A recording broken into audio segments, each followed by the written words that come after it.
সম্মানীয় পুনা ভাংরা,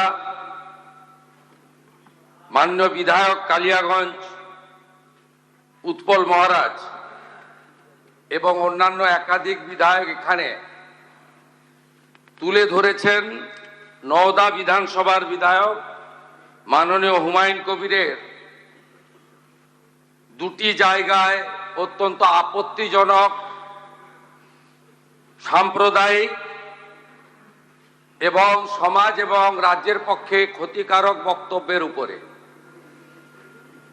আমার সঙ্গে পরিষদীয় মন্ত্রী ডক্টর শঙ্কর ঘোষ যোগাযোগ করেছিলেন। আমি তাকে আশ্বস্ত করেছিলাম যে মাননীয় অধ্যক্ষ মহোদয় অনুমতি দিলে আমি এই সংক্রান্ত একটি স্টেটমেন্ট হাউসে রাখব। প্রথমত, মাননীয় হুমায়ুন কবির যে বক্তব্য রেখেছেন, এই বক্তব্য আপনাদের কাছে আমি পড়ে শোনাচ্ছি। 26/6/2026 afternoon, Humayun Kabir MLA Nowda AC, তিনি একটি উনার পার্টির মিটিং কাশীপুরে রেজিনগরে করেছেন। সেখানে তিনি বলছেন, এই যে অনামিকা ঘোষ, সে ভোটে হেরে মনে করছে আমি এমএলএ, এখানে ভোটে হেরে বিজেপি মনে করছে আমি এমএলএ, এখানে এখন আস্ফালন করে বেড়াচ্ছে। তা আমি শুভেন্দু অধিকারীকে সেদিন বলেছি যে আপনি ভোটে জিতেছেন, আপনার দল জিতেছে, খুব ভালো কথা, কিন্তু মুর্শিদাবাদে আস্ফালনটা একটু কম করবেন। আমি যেদিন ময়দানে মুসলমানদের নিয়ে নেমে যাব না, সেদিন এমন সাটা ভাগা মার শুরু করবে যে আপনাদের পতাকা বহন করার লোক থাকবে না। কেস এরকম, কেস আমাদের বহরমপুরে জেল খাটা আছে।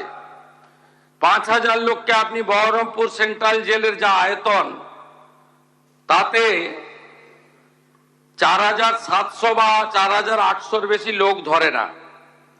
লাখে লাখে লোককে রাস্তায় নিয়ে নামাবো আর সাটা ভাঙা মার দেব আর জেলে যাব। কদিন জেলে আটকে রাখতে পারবেন, কত খাওয়াতে পারবেন দেখব। লিমিট যেদিন ক্রস হয়ে যায় না, মাথাটা যেদিন গরম হয়ে যায়, সেদিন আমি এসপি বুঝবো না, চিফ মিনিস্টারে বুঝবো না, আর কে কোথায় থাকলো আর কে কোথায় থাকলো না ওসব বুঝবো না। আমি নিজেই নেতৃত্ব দিয়ে দাঁড়াবো। এটা একটা ইনসিডেন্ট 1। ইনসিডেন্ট 2, শক্তিপুরে দুয়ারা ঘাটে 8 তারিখে, সেখানে উনি বলছেন ভোটের আগের দিন আমার নিজের ভাইপোকে অ্যারেস্ট করেছে এই ওসি। এই আমি তো ভাষা বলতে পারবো না। এই বাচ্চাকে আগে দেখব, তারপরে ভাষাটা আমি অমিট করছি। এই বাচ্চাকে এমন শিক্ষা দেব, এর বাবা 14 গোষ্ঠীর নাম ভুলিয়ে দেব। এ লালগোলাতে 500 মুসলমানের লাইফ শেষ করে দিয়ে এসেছে। সত্যভাবে বলবো, এই ওসিকে এখান থেকে সরানো শুধু না, একেবারে অকেজো পোস্টিং দিতে হবে। যদি না দেয় 10,000 লোক নিয়ে থানা ঘিরে একে কলার ধরে থানা থেকে বার করব, পারলে আমাকে রুখে নেবেন। এই দুটো ইনসিডেন্টের পরে আমার মনে হয়েছে যে এনাফি জানাব, সময় এসেছে এই ধরনের লোককে সবক শেখানোর। আপনাকে আমি পরিষ্কার বলছি, মমতা ব্যানার্জি মুখ্যমন্ত্রী নন। আপনি দুর্বল মুখ্যমন্ত্রী পেয়ে যা খুশি করেছেন, যা খুশি বলেছেন। আমি আপনাকে বলে গেলাম, আমরা দুটো এফআইআর স্টার্ট করেছি।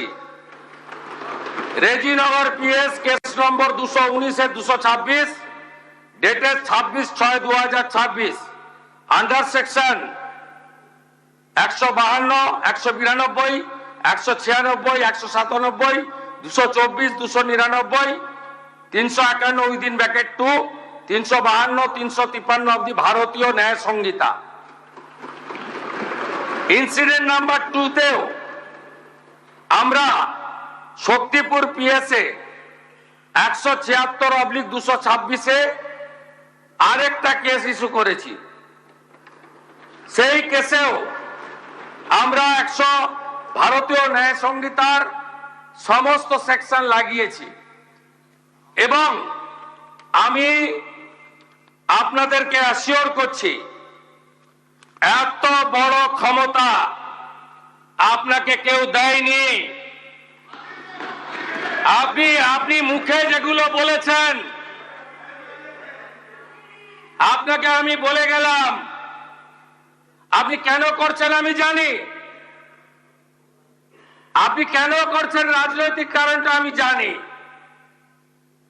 আপনার এজেন্ডা 2 ছিল। 1 এজেন্ডা ভরতপুর, রেজিনগর, নওদায় সব নির্বাচিত পঞ্চায়েত যে দলেরই হোক ভেঙে আপনার পার্টিতে নিয়ে যাওয়া। আপনি সেটা করতে পারছেন না। আর দ্বিতীয় হচ্ছে আপনি 2টো সিটে জিতেছেন, নিয়ম মেনে একটাই রিজাইন করেছেন রেজিনগর।